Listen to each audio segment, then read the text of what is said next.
පඩුවස් නුවර අභයගිරි ප්‍රජා සේවා පදනමේ 262 වෙනි ශ්‍රමදානයත් ආරම්භ වෙන්නේ වෙනද වගේම ඉන්න පිරිසට වැඩසටහන පිළිබඳව පූර්ණ දැනුවත් කිරීමක් කරලා. මොකද මේ දැනුවත් කිරීම හැමදාම සිද්ධ කරන්න ඕනේ. ඒ දැනුවත් කිරීමෙන් තමයි දවසේ තියෙන වැඩසටහන පිළිබඳව අවබෝධයක් ලබන්නේ. ඒ වගේම අලුතෙන් කෙනෙක් ආපුවම එයාටත් ශ්‍රමදානය පිළිබඳව දැනුමක් ලැබෙන්නේ. මේ පූර්ණ දැනුවත් කිරීමෙන් අනතුරුව අපි ඉන්න පිරිසට දවසේ කළ යුතු වැඩ කොටස් වෙන් කරනවා. වෙන් කරලා ඒ වැඩ කොටස් වලට ගැළපෙන කණ්ඩායම් හදනවා. කණ්ඩායම් හදලා කණ්ඩායම් නායකවපත් කරලා අදාළ වැඩ කොටස් වල නියැලෙනවා. ඉතින් මොකද කුඩා කණ්ඩායම් ක්‍රම හරිම සාර්ථකයි.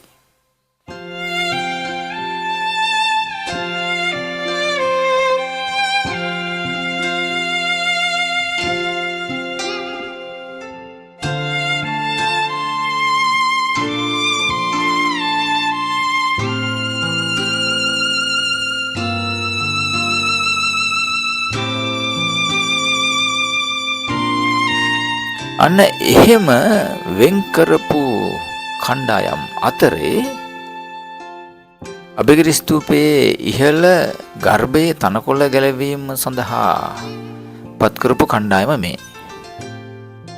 මේ කණ්ඩායමේ නායකත්වයේ තියෙන ශ්‍රමදාන හාමුදුරන්ට. ඉතින් දවසේ තිබ්බ වැඩ කොටස් අතර අවදානම්ම කටයුත්ත මේ කටයුත්ත. වගකීමෙන් කළ යුතු දෙයක්. අනිත් හැමදේමත් වගකීමෙන් කළ යුතුයි. මේ කටයුත්ත ටිකක් බැරෑරුම් කටයුත්තක්. ඉතින් පිරිස ආරක්ෂිතව මේ ස්ථාන කරා රැගෙන යන්න ඕන. ඒ වගේමයි දවස පුරාම කඹයක එලිලා ඉන්න ඕන. ඉතින් ඒකට උවමනා කරන ආරක්ෂක පළඳනා ඒගොල්ලන්ට ලබා දීලා ඊළඟට මේ ඉන්න අයට කරුණු පැහැදිලි කරන්න ඕන. උපදේශ මාලාව ලබා දෙන්න ඕන. ඉන් අනතුරුවයි අදාළ වැඩ කටයුත්තට සම්බන්ධ කරන්නේ. ඉතින් මේගොල්ලෝ අලුත් අය නෙවෙයි. මේ වැඩසටහනට පරණ අය. වගේම අත්දැකීම් තියෙන අය.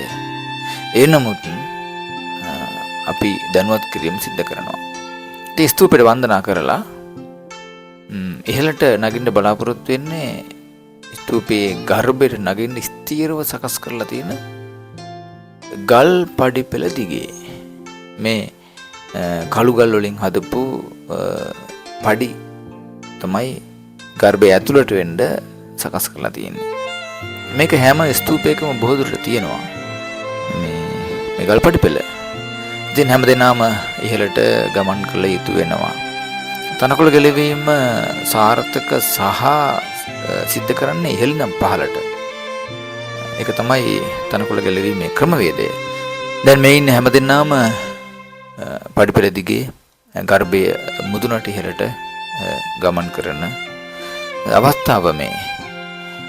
ඉනතුරුව මොකද ඉහළ රඳවලා තියෙනවා මේ කඹ. මේ කඹවල මේගොල්ලෝ නැවත මේ ආරක්ෂක පළඳනාව සේෆ්ටි බෙල්ට්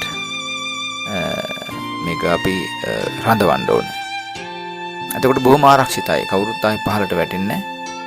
ඉතින් අත් දෙකම අතහැරලා වුණොත් මේකේ ඉන්න පුළුවන්.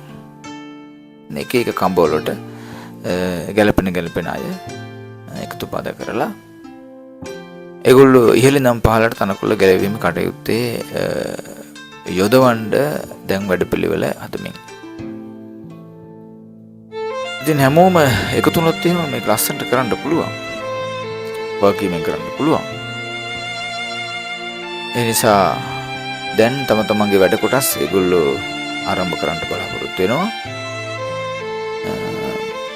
මේ ඉහළින් එක ළඟ හිටියට පහළට එනකොට ගර්භය විශාල වෙන හින්දා පහළට එනකොට මැද හරියට එනකොට අවශ්‍ය ප්‍රමාණය සකස් වෙනවා. ඉතින් මූලික වශයෙන් මේ වටපිටාව පිළිබඳව අපි අධ්‍යයනය කරලා ඒගොල්ලන්ට අවබෝධයක් ලබා දීලා කටයුතු කරන් පසුව අත්දැකීම් තියෙන අය නිසා දිගට අපි එයාලා සිද්ධ කරගෙන යනවා.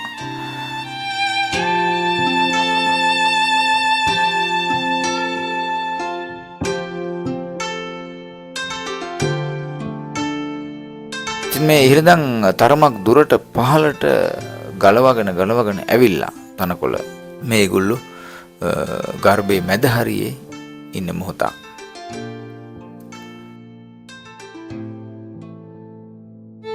ඊළඟට අනිත් කණ්ඩායම යෙදුවේ පොයින්ට් කරන්න.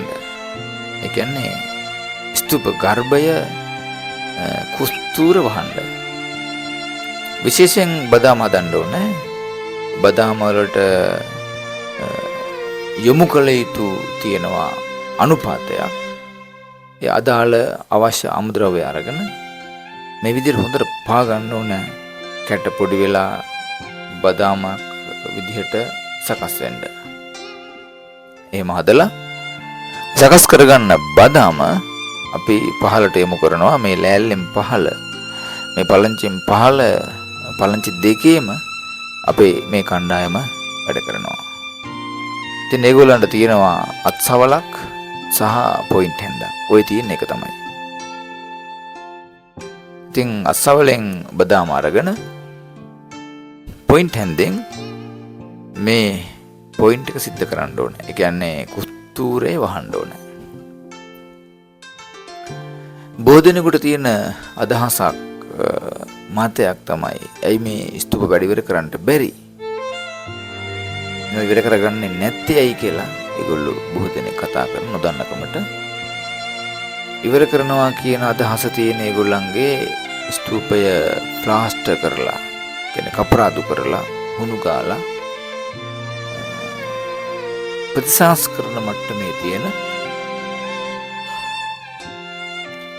ස්තූපයක් බවට පත් කරනවා.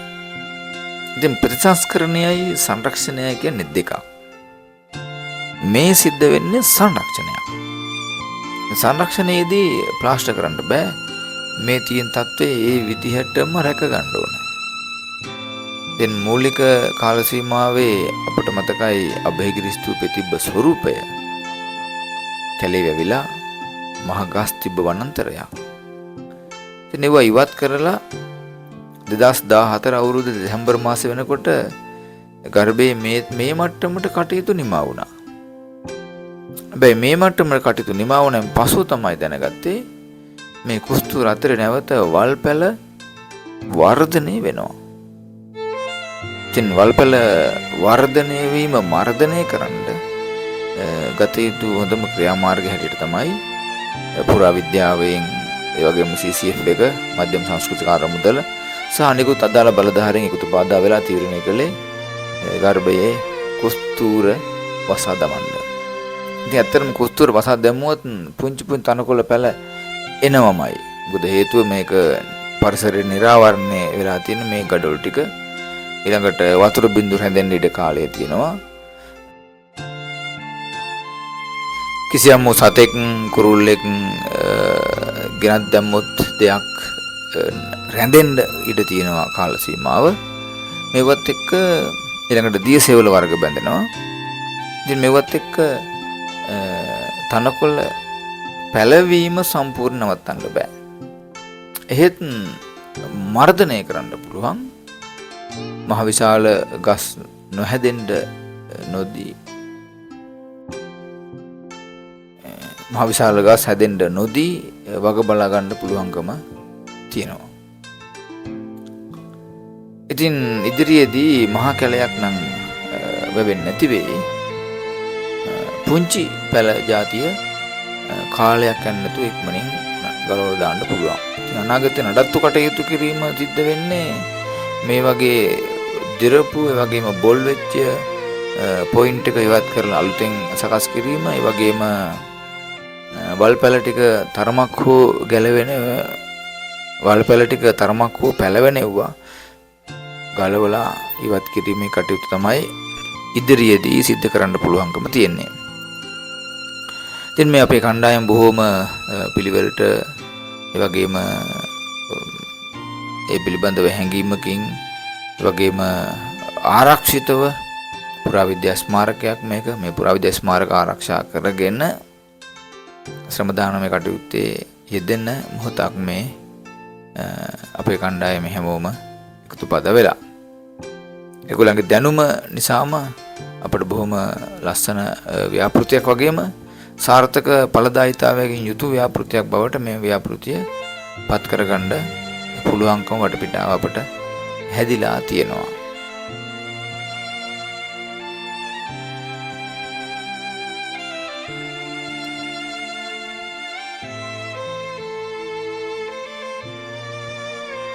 ඉතින් පොයින්ට් කිරීමේ කටයුත්තත් බොහොම පිං සිද්ධ වෙන වැඩසටහනක්. මොකද ස්තූපයක් නිර්මාණය කරගන්න එක, යගම ස්තූපයක් නිර්මාණය කරන එක මහා පිංකමක් බව ඔබ මනාකොට හොඳ ආකාරව දන්නවා. ඉතින් දැන් මේ කණ්ඩායමට අමතරව තව කණ්ඩායමක් ඉන්නවනේ. අන්න ඒ කණ්ඩායම මේ වෙනකොට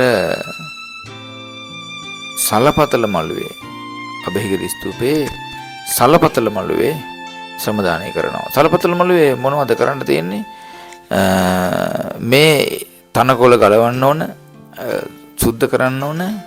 අර වගේම කැඩිච්ච පිටිච්ච දි รา පත් වෙච්ච කුස්තූර, සලපතල මළුවේ කුස්තූර ටික පාදගෙන ඒ තුල තියෙන පස් වැලි ಜಾති ඉවත් කරලා නැවත බදාම සකස් කරලා, අර බදාමමයි බදාම සකස් කරලා කුස්තූර පිරවීමේ කටයුත්ත සිද්ධ කරනවා.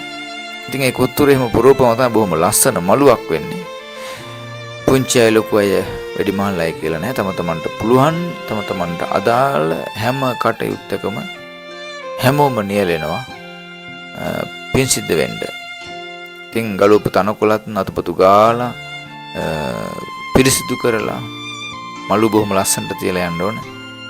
බොහෝ දෙනෙක් හරි නිවිච්ච සිතින් ඒ වගේම සිතේ සතුටක් ඇති කරගෙන මේ ව්‍යාපෘතිය වලට එන්නේම බොහොම ලස්සනට පිළිවෙලට තිබෙන නිසා. ඉතින් සලපතල මළුව බොහොම ලස්සනට තියෙන්න ඕන. හැමෝම සලපතල මළුවේ තමයි ඇවිදාගෙන යන්නේ. ඉතින් විශාල පිරිසකට කකුල් හැප්පෙන්නේ නැතුව, ඒ වගේම ගස් රෝඩු කාටු නැතුව පිරිසිදු මළුවක් සකස් කිරීමේ ඍජු දායකත්වය තමයි මේ කණ්ඩායම එකතු වෙලා දාන්නේ. ඉතින් දැන් මේ සමාදානය කරන හැමෝටම ආහාර පාන ලබා දෙන්න ඕන. ඒ වෙනුවෙන් සම්බන්ධ වෙච්ච කීප දෙනෙක් ඉන්නවා. ඒ හැමෝමත් එකතු වෙලා අනිත් අයගෙත් උදව්පදව් මනාව අරගෙන බොහොම සහයෝගයෙන් දවස පුරාම ආහාර සැකසීමේ කාර්යය මේ ඉන්න පිරිස විසින් සිද්ධ කරනවා. ඒගොල්ලෝ තමයි තිරෙන් පිටිපස්සේ ඉන්න දැවැන්තම කණ්ඩායම. එහෙම සිදු කරමින් තමයි මේ ශ්‍රමදාන කටයුතු සිද්ධ කරන්නේ. ඉතින් 262 වෙනි ශ්‍රමදානයත් නිමා කරන්න කාලය දැන් හොඳයි. ඔබ හැම දිනාටම තෙරුවන් සරණ ප්‍රාර්ථනා කරනවා.